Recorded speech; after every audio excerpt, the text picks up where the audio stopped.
Hey folks, during Hurricane Ian a couple of weeks ago, a lot of our bugging in systems were tested. Was one problem. Come on back and I'm going to tell you about it.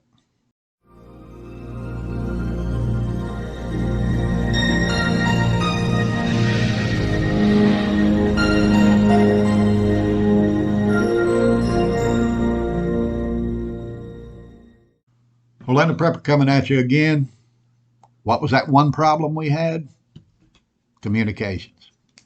I was depending on my handheld here with an extended high gain antenna. This antenna works much better than the one that comes in the box when you buy the Baofeng UV5R. If you don't have these in your arsenal, you need to get them. Good piece of equipment, and they work pretty well. But during the height of the storm and the wind and the rain, being indoors, you can't depend on this antenna to get you a good signal coming in or probably going out. I never tried to transmit during the storm, but I know I wasn't receiving very well. Always stay tapped into the Florida SARnet. If you're not familiar with that, that is the state amateur radio network that the state maintains for ham operators. It's actually designed to work in emergencies, and that's what I was monitoring. The state issues live information as long as the event's going on, and it's great to have that information when you need it. So with the problem I had here, I thought of a way to actually improve my reception during the storm. So let's go outside and I'm going to show you what it is. Okay, what you're looking at here is my normal ham radio antenna.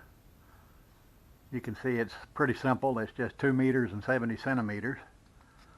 But it stands 30 feet high. And during a hurricane, that has to come down. What I discovered during Hurricane Ian was that my handheld radio inside during the height of the storm wasn't getting very good reception. So this is the solution I come up with.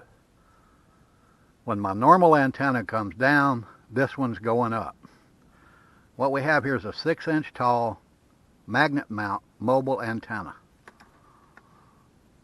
I put an electric junction faceplate on a piece of wood and extended that out 14 inches from the gutter so I wouldn't get any interference there.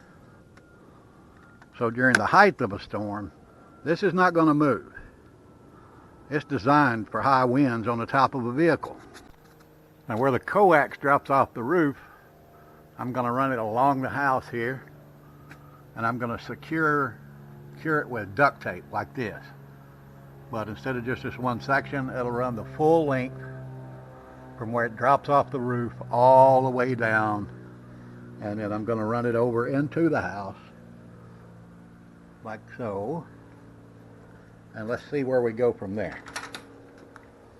Coax comes in, joins with an extension cable right there, which I will actually, during a storm, elevate that so we won't get any water there. And it runs to my handheld radio inside. The problem I was having with the handheld, this is a UV5R. If you don't have one of these, you really need to get one. And if you buy a new one that has channels locked out, let me know. I can tell you how to actually get around that, and you can get all channels. But with the mobile antenna on here, it just wasn't getting a good signal in the house during the height of the storm. So let's push this button right here and see if we hit that repeater and get a good signal. Channel mode. Helps if we turn the radio on. There we go. Perfect. We hit the SARnet repeater, and this should work perfectly during a storm. It's that simple.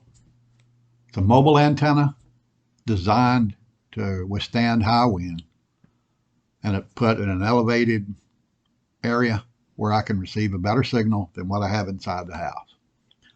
Now, I'm sure you noticed that the antenna was gone off of the handheld radio. and the mobile antenna was hooked in right there. But that's not possible without an adapter. You have to have this little adapter that screws right into the top of your radio, and then the antenna screws right in there. So I'm going to put links below to all the equipment I used here. And even if you're not a ham operator, you don't have a ham operator's license, you really need to get you one of these little radios while they're still cheap and just monitor what's going on during a storm. I think it'd be a good idea because information's power. We know that. And when we're in a disaster, we need all the information we can get. That's simple. If your TV goes out, the radio goes out, whatever, your telephone signal, you still have this. This is the one form of communications that the government can't stop. So think about that and jump out there and get these components while they're still cheap. Times are only getting harder. They're not getting easier. One thing I didn't mention when we were up on the roof is that little antenna actually sits below the peak of the roof. So it can't be seen from the street or anywhere out in front of the house. So in a true SHTF, people can't, going by, just can't look at your house and see an antenna sticking up and know you have communications inside. That could be helpful. With that, I'm going to get out of here. Hope this helped you out. If it did, share it with your friends. Hit that thumbs up right down there, right there. And if you like what you saw, hit that subscribe button right down there. I'd greatly appreciate it. Got a small channel here, not trying to make money, just trying to pass on information. With that, I'm going to say stay strong. Pray for the victims in Florida. Pray for the United States of America. The Orlando Prepper is out.